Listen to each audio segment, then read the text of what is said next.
Good morning. आज हम आपको त्रिभुज के क्षेत्रफल के बारे में बताएंगे। तो इसके लिए हम एक आयत से शुरू करना पड़ेगा, क्योंकि हम जानते हैं कि आयत का क्षेत्रफल बराबर लंबाई गुणा गया चौड़ाई। तो हमने एक आयत लिया जिसकी लंबाई L और चौड़ाई B है। तो आयत का क्षेत्रफल हो जाएगा लंबाई गुणा गया चौड़ाई L इंटू B। और अगर हमने इस आयत को इसके विकर्ण की सहायता से दो बराबर भागों में बांट दिया, तो इस जो बराबर भाग मिलेंगे वो हमें एक समकोण त्रिभुज की आकृति मिलेगी। तो जो इस से अगर हम समकोण त्रिभुज का क्षेत्रफल ज्ञात करना चाहेंगे तो ये हो जाएगा लंबाई गुणा गया चौड़ाई बटे 2। आयत का क्षेत्रफल का आधा करना पड़ेगा। तो जो समकोण त्रिभुज की आकृति बनेगी उसका जो क्षेत्रफल होगा वो आयत के क्षेत्रफल का आधा होगा। तो जो समकोण त्रिभुज का क्षेत्रफल निकालना होगा वो होगा लंबाई गुणा गया चौड़ाई बटे 2। और चूंकि ये त्रिभुज की आकृति है तो यहाँ पर हम लंबाई की जगह इसका आधार लिखेंगे और जो चौड़ाई की जगह इसकी ऊंचाई लिखनी होगी। तो समकोण त्रिभुज का क्षेत्रफल हमें मालूम हो जाएगा आधार गुणा गया ऊंचाई बटे 2।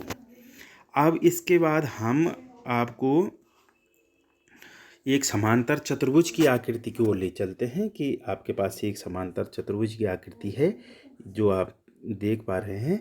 अगर हमने इसकी लंबवत ऊंचाई इसकी यहाँ से एक लाइन खींची और रेखा खींची और ये वाला जो भाग है इसको इधर की तरफ जोड़ने की कोशिश की, तो जब हमने इसको इधर की तरफ जोड़ने की कोशिश की तो आपके पास जो आकृति बनी वो बन जाएगी एक आयत की जैसी आकृति।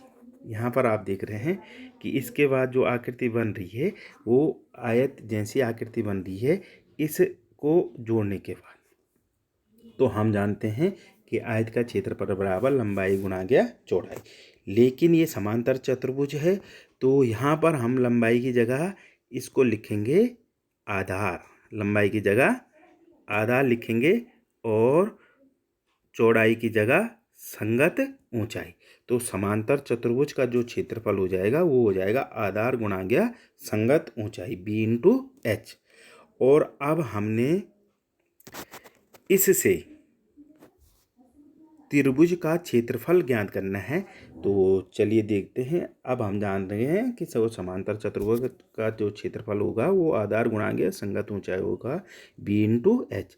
और अब हमने जो समांतर चतुर्भुज है इसको विकर्ण की सहायता से हमने इसके दो भाग किए। तो आप देख रहे हैं जो दो भाग हुए हैं उससे हमें जो दो भाग हैं वो दो त्रिभुज जैसी आकृति आपको प्राप्त हुई है। तो उसमें से हमने एक त्रिभुज अलग बना दिया आपके सामने। तो आप देख रहे हैं कि जो इस त्रिभुज का जो क्षेत्रफल होगा वो इस समांतर चतुर्भुज के क्षेत्रफल का आधा होगा। तो किसी भी त्रिभुज का जो क्षेत्रफल प्राप्त हो जाएगा वो हो जाएगा B इंटू H बाई 2। आधार गुणा गया संगत ऊंचाई बटे 2। बटे 2 क्यों करना पड़ रहा है? क्योंकि इस त्रिभुज को अगर हम दुगना कर दें, इसको इसी के समरूप एक त्रिभुज संगत त्रिभुज समरूप नहीं, इसी के सर्वांग सम इसी के बराबर दूसरा त्रिभुज अगर इससे चिपका दें तो हमें एक समांतर चतुर्भुज मिलेगा। तो जो त्रिभुज का क्षेत्रफल होगा वो होगा आधार गुणा गया संगत ऊंचाई बटे 2 B इंटू H अपॉन 2। और ये सूत्र हमें याद रखना है। तो अब हम त्रिभुज का जो क्षेत्रफल है उसका सूत्र समझ गए हैं। वो है त्रिभुज का क्षेत्रफल बराबर 1/2 गुणा गया आधार गुणा गया संगत ऊंचाई। इसकी सहायता से हमने अब इससे संबंधित क्वेश्चन करेंगे। तो दो उदाहरण मैंने आपके सामने रखे हैं। एक है त्रिभुज ABC का क्षेत्रफल। तो देखिए आप त्रिभुज ABC का जो क्षेत्रफल निकलेगा वो किस प्रकार से निकलेगा। तो 1/2 गुणा गया B इंटू H। अब यहाँ पर आधार किसको मानेंगे आप? जिसकी संगत ऊंचाई आपको दे रखी होगी। तो यहाँ पर ऊंचाई दे रखी है 7 मीटर, और इसके का जो आधार हो जाएगा वो हो जाएगा AB।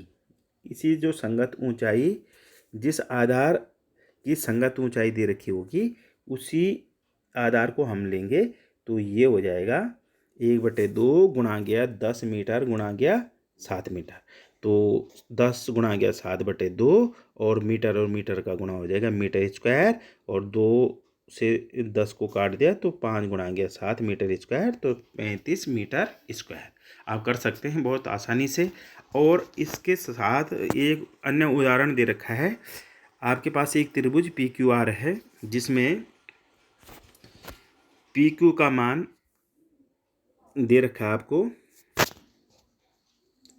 9 मीटर, और QR का मान दे रखा है 8 मीटर, और PR का मान दे रखा है 6 मीटर, और जो लंबवत ऊंचाई दे रखी है उसको देखिए आप, वो दे रखा है 5 मीटर। अब आपने त्रिभुज PQR का क्षेत्रफल निकालना है। सूत्र आप जानते हैं, 1/2 गुणा गया B इंटू H। अब आपने ये तय करना है कि इसका आधार किसको लेंगे।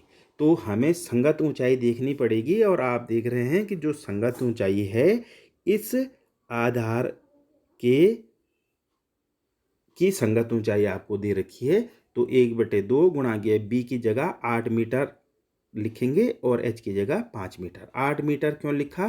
क्योंकि इसकी संगत ऊंचाई हमें प्राप्त हो रखी है। अब हमने ये देखना है कि जो ये शेष 6 मीटर और 9 मीटर है, इसका कोई प्रयोग नहीं होना है। वही आधार हमें लेना है जिसकी संगत ऊंचाई हमें मालूम होगी। तो त्रिभुज PQR का क्षेत्रफल हो जाएगा 1/2 गुणा गया B इंटू H। तो 1/2 गुणा गया 8 मीटर गुणा गया 5 मीटर, मीटर का गुणा मीटर स्क्वायर, और इसको आपने हल किया तो ये 4 गुणा गया 5, 20 मीटर स्क्वायर आ जाएगा। और इसी तरीके के आप अन्य क्वेश्चन खुद बनाएंगे, ज़रा 5-7 क्वेश्चन बनाएंगे, फिर आप उसके त्रिभुजों का क्षेत्रफल निकालेंगे। तो फिर आने वाली क्लासों में आपको बहुत सरलता हो जाएगी, और फिर हम नया वीडियो लेके आप तक पहुंचते हैं। Thank you.